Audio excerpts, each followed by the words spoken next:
నమస్తే అండి, welcome to my channel. First అయితే మన వీడియో ఎవరైతే చూస్తున్నారో అది లైక్ చేసి సబ్స్క్రైబ్ చేయండి. ఇక్కడైతే రామేశ్వరం ఇంటి దగ్గర అయితే శివరాత్రి రోజు రామేశ్వరం రిప్లికా సెట్ వేశారు. అక్కడ 12 జ్యోతిర్లింగాల దివ్య దర్శనం అయింది.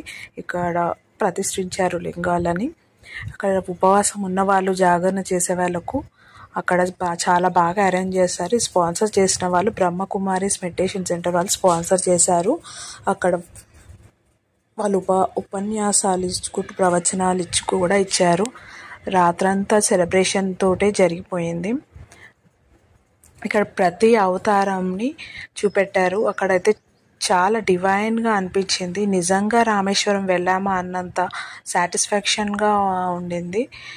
చూడండి, ప్రతి అవతారంలో మనకు కనిపించేలాగా వాళ్ళు సెట్ వేశారు.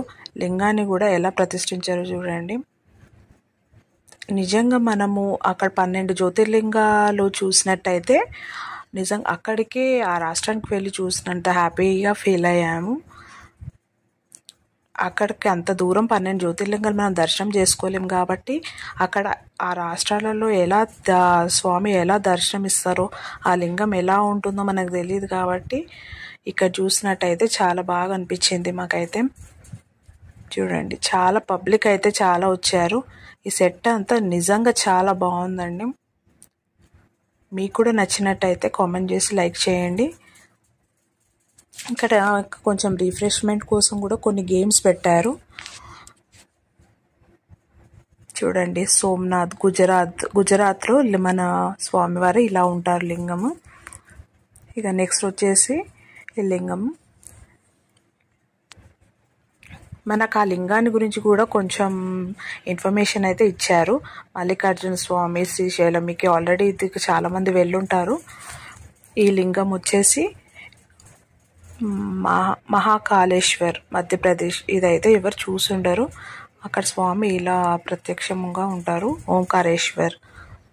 నెక్స్ట్ వచ్చేసి ఈ లింగం వైద్యనాథ్, మహారాష్ట్ర.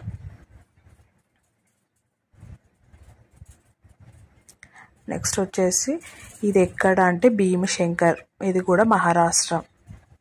మీరు 12 జ్యోతిర్లింగాలు ఎవరైతే దర్శనం చేసుకున్నారో కామెంట్ చేసి చెప్పండి. ఇది రామేశ్వరం, తమిళనాడు. ఇక్కడికి వెళ్ళాలంటే అదృష్టం ఉండాలంట, కానీ మనకు ఎప్పుడు వస్తుందో అలా అదృష్టం. నాగేశ్వరం, కాశీ విశ్వనాథుడు, ఉత్తరప్రదేశ్. త్రయంబకేశ్వర్, కేదార్నాథ్, ఉత్తరాఖండ్.